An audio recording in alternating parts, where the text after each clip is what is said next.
All right, how's everybody doing? This is the Comic Samurai. I want to welcome you to my next video, and tonight we're going to be continuing my series on comic books with robot covers. Now, this was a challenge put out by Comic Collector Geek, and when he did his list of top 10, he featured Transformers #1. And it got me thinking about other comic book covers that feature robots that I wouldn't be able to forgive myself if I didn't mention. So this is part 2 of my list. Let's go ahead and jump right in. First up, we got this Transformers #5. And I love Transformers #1.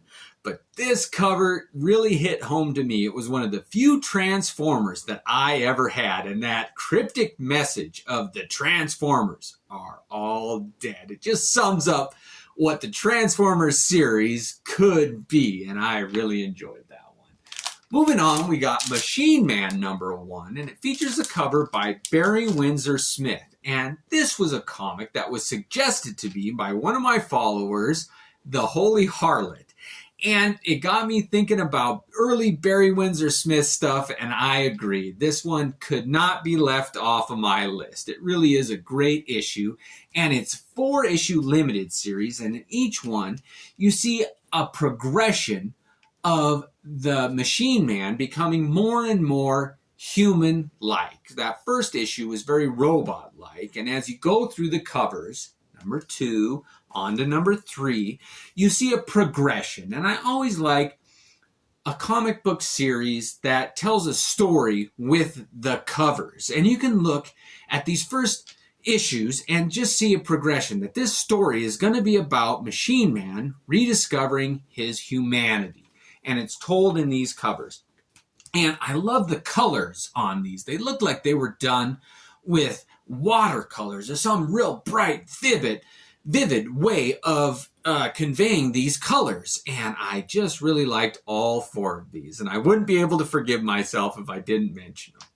All right, let's go ahead and move it on. Next up, we got a newer one called Superior, issue #6. And right on the cover, it says Killer Robot. And when I was looking through my collection, trying to find other ones, I just saw this and it stuck out. And that Linnell Yu, I think is the artist's name. He's got a real different style, but I really have grown to appreciate it. And I like this one. Just an evil robot on the cover. It's a good newer example of a robot on a cover. So let's go ahead and jump back into Avengers #96. And this is another one that was recommended to me by the Holy Harlot. And I couldn't leave it out. I think it's a Neil Adams cover, and it features the Vision. And I kept thinking to myself, how could you leave the Vision out of your top 10 list of robot covers? And of all of his appearances on the cover, I like this one the best. The colors, the layout, it's almost symmetric. The 2 sides are almost the same. I love this cover. I love the comic book. The colors, what else can you say? It's a great robot on the cover. Moving on, we got Authority #9. And this one, if you haven't read this series, I highly recommend it. But this one features the Engineer is this female robot's name.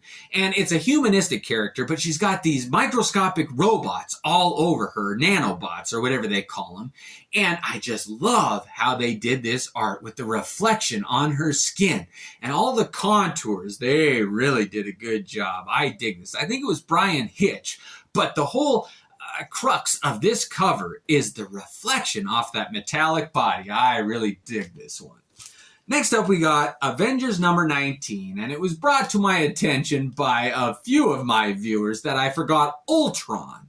And when I was looking through all my Ultron covers, it just really didn't capture his essence until I saw this one. And I think this one was done by George Perez, and just something about that stark black and red that just said, this is a robot, but it's an evil robot. I mean, there's no disguising the fact that this robot does not have good intentions. And I like Ultron. It's an interesting character. It's kind of like Frankenstein. Hank Pym's creation came back and was an evil being, although Frankenstein's monster wasn't evil necessarily, but Ultron was, and it's captured in this cover, unlike any other one, in my opinion. Next up, we got Animal Man #1, and I couldn't do a top 10 series without mentioning Brian Boland. And he brings so much humor and introspection and just page layout. Everything he does is great. But on this one, it features some robots fighting a character Animal Man in the background. And I love Brian Boland's take, and he drew some classic robots on this one, and I really like it. All right, moving on. We're going to go old school. It's a Strange Tales #166.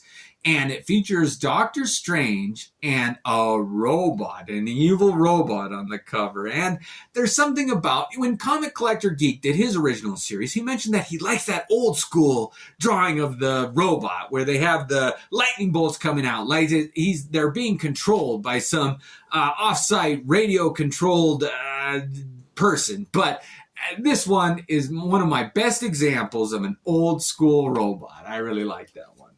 Moving on, we got Sal Buscema version of a robot in Spectacular Spider-Man #160. And it features our favorite neighborhood web slinger fighting a robot. And I thought this was Ultron at first look, but when I dove in and reread this comic, it's actually Tess.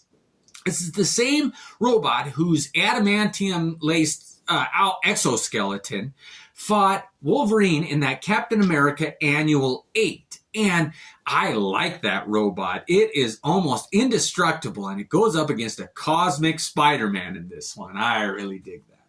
Next up, we got a Will Eisner version of a robot. This is the Spirit #4. And he's just... that Will Eisner always does a great job. His page layouts are great. He does some great work with typography, and in this one he draws a classic robot with a humanistic brain, and you want to open it and see what the story is. I really dig that cover.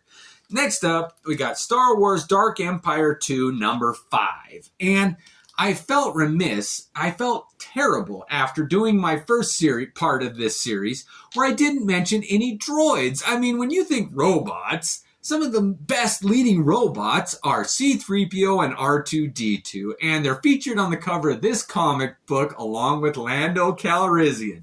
And I just really dig those two robots, and I thought this was a great example of those two on the cover of a comic book. Next up, we got a Bernie Wrightson robot, and this is Swamp Thing #6. And Bernie Wrightson is known for doing his Swamp Thing type stuff where it's all just grimy and biological, and there's lots of layers and textures. So to think of him doing a robot, it didn't seem like it would fit, but he did a great job on this one. I like his take on a robot. It really looks sinister. And up against the Swamp Thing, you just have to open it up and see what the story is. All right, next up, we got a Rob Liefeld, and it wouldn't be a Comic Samurai list if I didn't include Rob Liefeld. But this is the New Mutants #95, and it features the death of Warlock. And he was this robotic type hero who was made up of, I think, nanotech technology. They didn't call it that. They called it something else where it wasn't a carbon-based life form. It was technology-based. And he dies in this comic book. And I can't believe that they haven't tried to revitalize him. He's like the Plastic Man of the Marvel Universe. But he had a good heart, and he was a mutant of his race. And I just love this cover. Rob Liefeld did a great job of homaging that Crisis on Infinite Earths #8, I think, where Superman's holding Supergirl or Superwoman. And I love this cover. It's one of my favorite covers. That Warlock. He was a great character. All right, last up, I say the best for last. This is Nick Fury, Agent of S.H.I.E.L.D. #2, and it's drawn by Jim Steranko. And I shouldn't say anything else. I should just wrap it up right there because